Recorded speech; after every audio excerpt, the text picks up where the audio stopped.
In America's capital, they marched on the Lincoln Memorial and were met by the National Guard. In Portland, thousands lay face down on a bridge to remember today's icon of black justice, George Floyd. All over America, countless thousands made their voices heard peacefully. Thank you, sir. Thank you. Even cowboys in Texas turned out for the cause.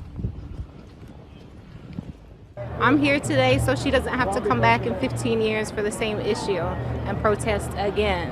So we want it fixed now. Keep going. Keep going. For those in charge, the first priority is restoring law and order. A looting free-for-all in New York last night drew harsh words from the governor. The NYPD and the mayor did not do their job last night. Welcome to Coeur d'Alene, Idaho. You're not burning down our city. While in Idaho, locals were taking security into their own hands. The self-proclaimed law and order president stood for the cameras before a papal statue, but the presidential motorcade was booed as it returned to the White House. The clearing out of peaceful protesters for yesterday's photo opportunity has caused widespread outrage. Even ardent supporters of the president had blunt advice. Seems like now is the time to say, I understand your pain. I want to comfort you. I think it's time we love each other. But the president took a different course.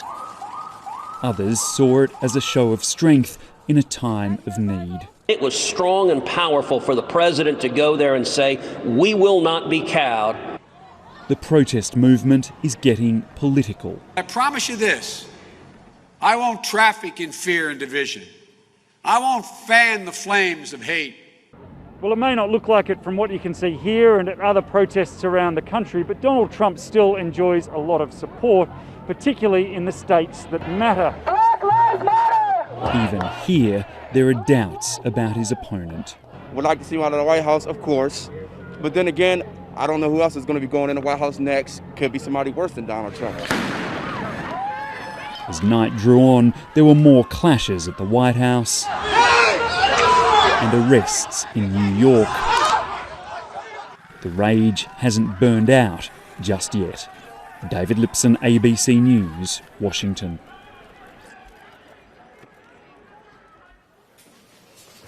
Gianna Floyd, just 6 years old, her father taken from her under the weight of a police knee. This is what those officers took from me. Gianna's mother, Roxy Washington, was mourning a future lost for a child and her father.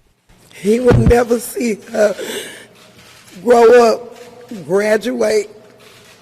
He would never walk her down the aisle.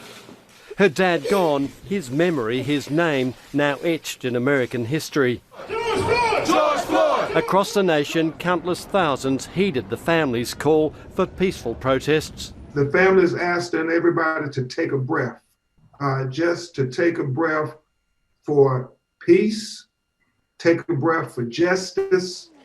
The Minnesota Human Rights Department has launched a civil rights investigation into Minneapolis police. We're going to establish peace on our streets when we address the systemic issues that caused it in the first place. The state's governor is resisting calls from the president to send in even more National Guard troops. And from the Minnesota National Guard itself, a promise to heed the call from protesters to keep it low-key. We heard it, and we're going to stay back behind, invisible, so that you can't see us. Is that okay? Yeah. All right, thank you. That sense of cooperation between the protesters and the authorities has been seen in a number of cities. Thank you. But lurking amongst the thousands mobilising around the country is an unseen enemy. The risk of COVID-19 silently spreading through the crowds is frighteningly real. I worry terribly about the peaceful protests. I see some wearing masks. I see some others not wearing masks. One man's brutal death, one way or another, could cost many more lives in the weeks ahead. Philip Williams, ABC News.